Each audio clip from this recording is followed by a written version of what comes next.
How's it going, guys, and welcome to another video on the Rust Life YouTube channel. I'd just like to start by saying a really big thank you to everyone who's supported me and subscribed on here so far. I love making this content for you, and it's been a long time coming really. I've spent 2 years just producing photos and with a little bit of text for you guys about various items or kits that I've worked on, and I know a lot of you are really keen and interested in the depth of content and more information and more of the history about the items I'm using and other things like that. So this content is really all for you, so I'm glad you're enjoying it so far. That being said, please make sure to subscribe, drop a comment below, drop a like on the video. It really helps with the YouTube algorithm because, as you can imagine, especially doing stuff like this, my videos don't get masses of shares out there, and it's just really great for helping more people see my content so that I can keep producing it. I'd also like to suggest that you drop my previous video a watch. There is a competition on there, or a giveaway as it were, to win some awesome 3D printed 9x39 rounds that were given to me by my friend Jacob at Jacob's 3D Unobtainables. You can find his link below. He's an awesome producer of really cool 3D printed items, and you'll see a lot of his stuff coming in future videos. I'd just like to get into this video and just say thanks to you all for that first. So with today's topic, I'm doing my first review on the channel. So reviews are really important to me, and I think as both a person who purchases kit and sells kit, it's really good to get honest feedback on products. There's a lot of websites out there who, just sell products and they don't really care about the quality of them or, whether they're good for the users or not.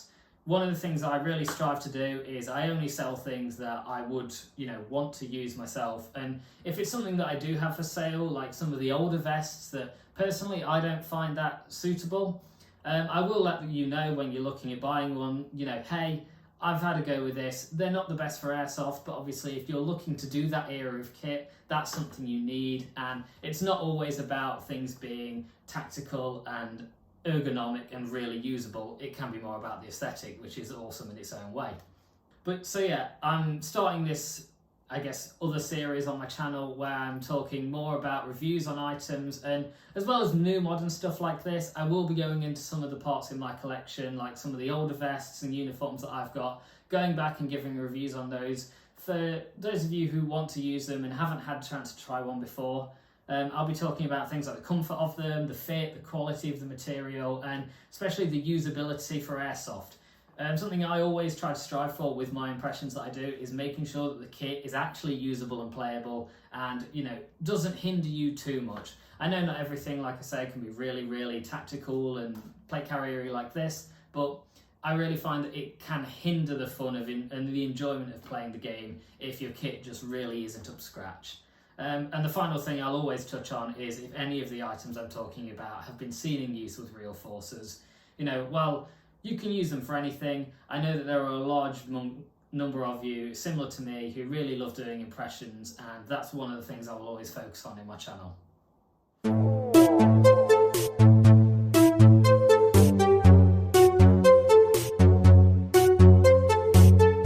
Today for the video we have 3 awesome plate carriers from the Russian company Wartech.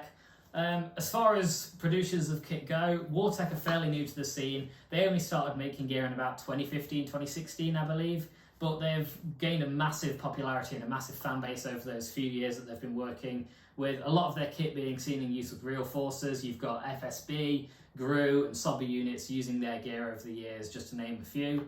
And obviously a lot of you will know some of these kits from the very popular game Escape from Tarkov. It's a game that personally I play a bit of, but nothing massive.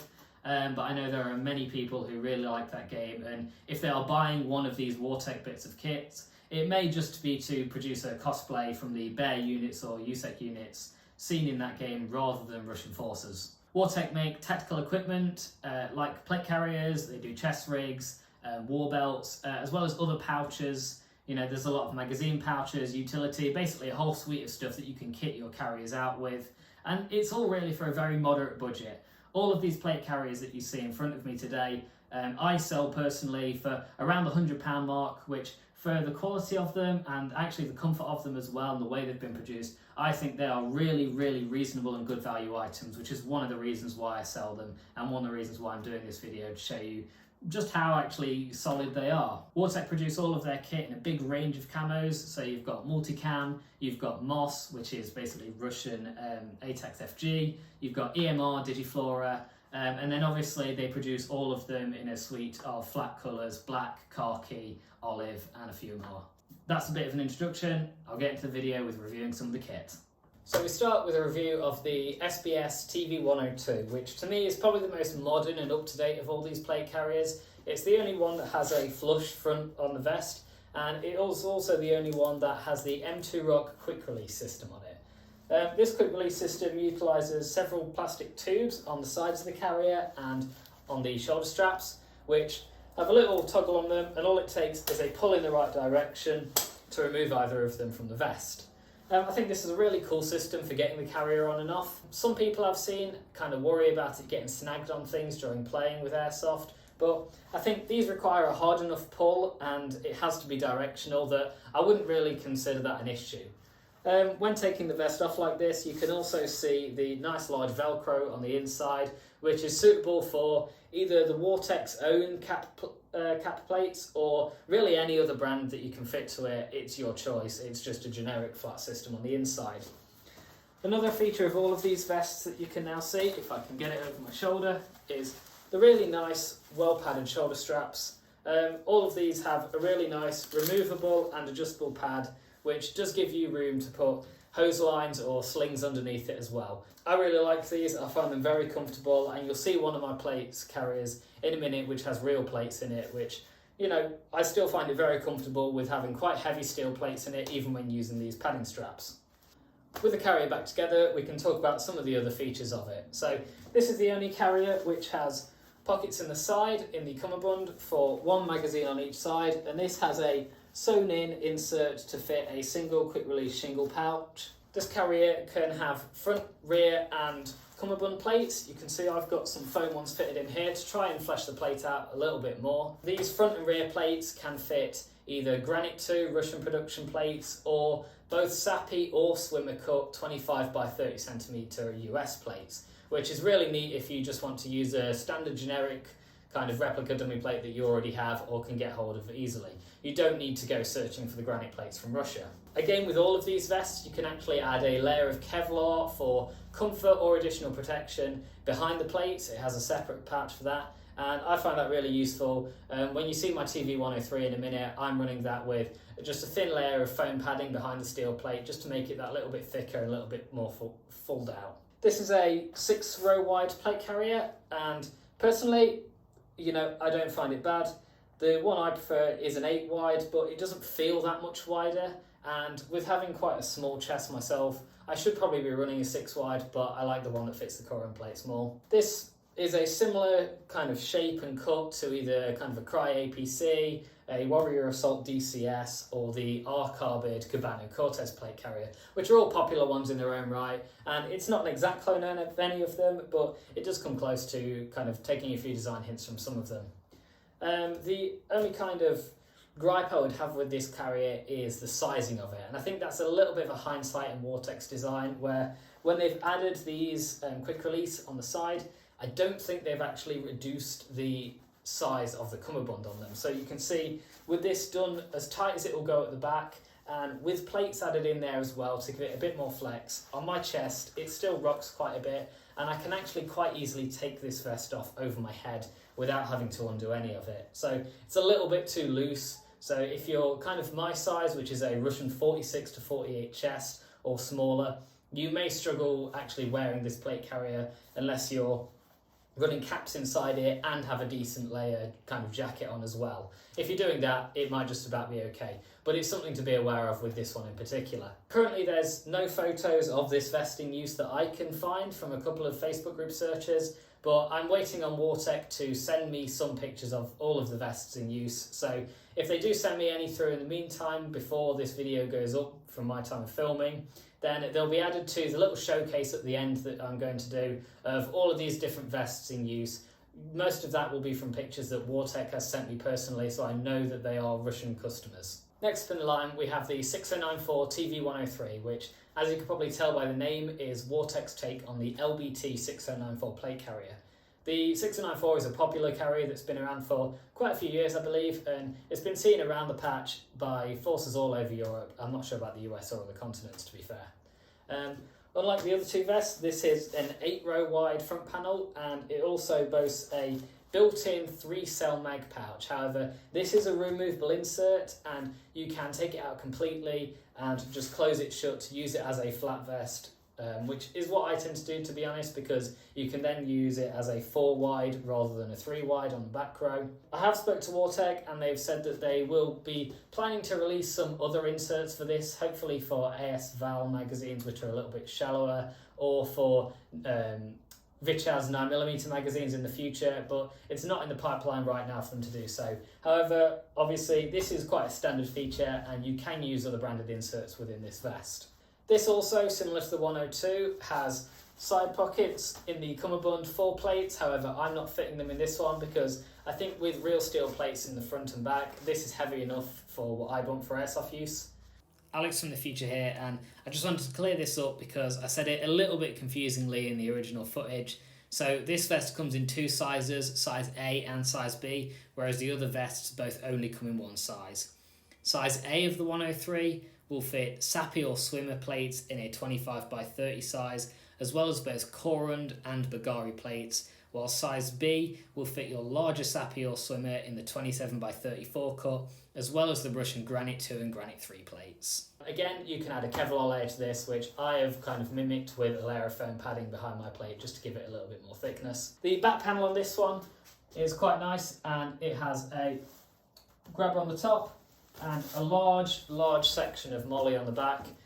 It's a fairly standard back, and it's got a decent size Velcro part at the top as well, so it's good for running your kind of large sobber back patches and other things. All of the vests that I show today, even if I don't show you the back of them, do have a very similar plain molly back with a large Velcro section on them. This vest, unlike the others, has attachment points down the side of the front and rear plate for things like hoses for drinking and radio cables, and it also has a removable admin little panel on the front which pulls out and has a little flap in here for, you know, documents and maps. That this also can be taken off completely, and you can see that underneath there is just a velcroed molly panel for putting pouches, holster or just patches onto there. One other feature of vest that is also different to the other ones is that it cannot be used, as far as I can tell, with the TV 113 and 117 chest rig with molly adapter. The other 2 plate carriers you'll notice here on the kind of upper breast area have 2 vertical slanted molly rows which can be used for attaching the clips needed for that TV 113 chest rig. It also attaches on the cummerbund at the side, but this one doesn't seem to have that feature. Not sure why they left it out on this one but not the others, but personally I'm not too worried about that. This is probably my favourite of the vests that you've seen me talk about today, and it's the one that I actually run myself for CQB. I have a black one of these that I'll be running with a really nice camish kit that you'll see hopefully in a couple of videos time when the last of my few bits arrive for it. It's a really nice carrier, and I find it really comfortable to use. It's also the one that I've seen in use with several of my favourite units, especially Sober Granite, who I'm always a big fan of their kits.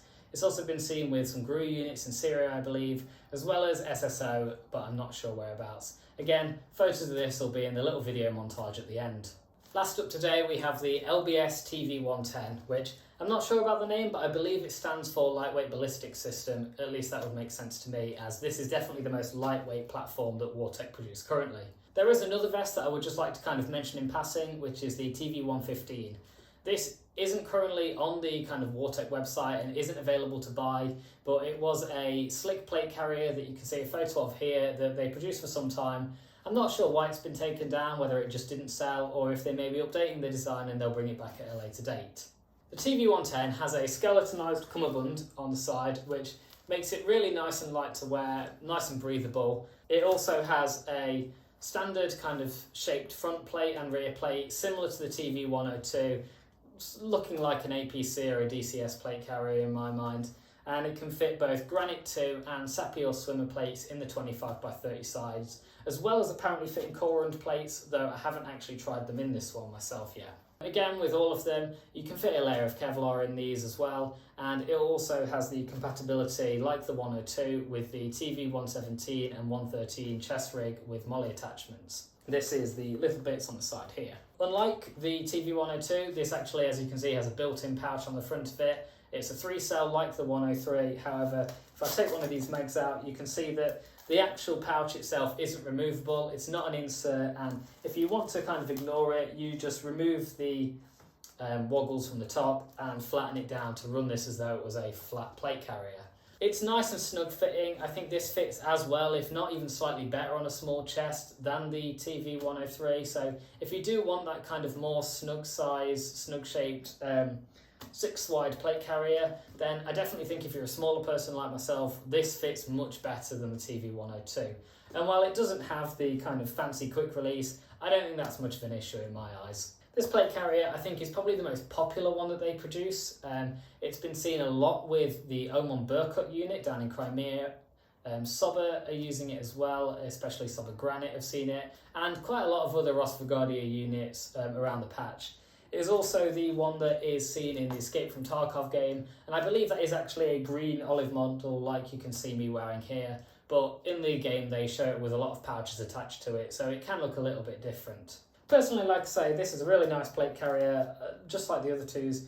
The material of them is really well made. You've got some really nice heavy cordura, nice nylon fabric, and I think they last really well. They're really durable, and for the money being around kind of the £100 price mark, you really can't beat them on quality or cost when it comes to new tactical Russian plate carriers. Hope you enjoyed the rundown of each of the vests. I'd just like to finish up this video by saying that all of these are really nice carriers, and they all have a slightly unique twist on them depending on what you want. You've got the TV103 in front of me, which to me is the heaviest of these carriers and my personal favourite. You've got the TV102, which has that little bit more tacticalness to it in my mind. You've got your quick detach and a nice clean front panel, and then your ultralight TV110 carrier for those looking to do a really lightweight, comfortable kit just with minimal pouches in my ideas. I can really recommend any of them for airsoft, and as you've seen in the previous parts of the video, certain ones of them are suitable for Russian forces, some aren't, but they are really, really comfortable, and they all benefit from being able to use a good range of plates. So if you're like me and have some older armours with real plates, you can use something like the TV103 with Korund or Bulgari plates in it, like I've said, but all of them will also fit your kind of generic training SAPI, which you can find foam copies of, rubber copies of, whatever you want fairly easily. They are really being seen more and more in service, so I think certain models and colours of these, especially things like the TV103 in khaki, black or olive, and also the TV110 in the same, plus as well maybe multicam, are seeing more and more use with various units, and I think they could really be a good investment to a lot of people who are looking to get into the more modern tactical side of loadouts and doing Russian impressions. I think you will definitely see more use of these carriers as the years go on. Hope you've all enjoyed this video. As always, please subscribe to the channel if you're enjoying it. Drop a like if you've liked this video, and leave a comment for me about which one you think is your favourite Wartech plate carrier. I've been Russ for Life, and have a brilliant day.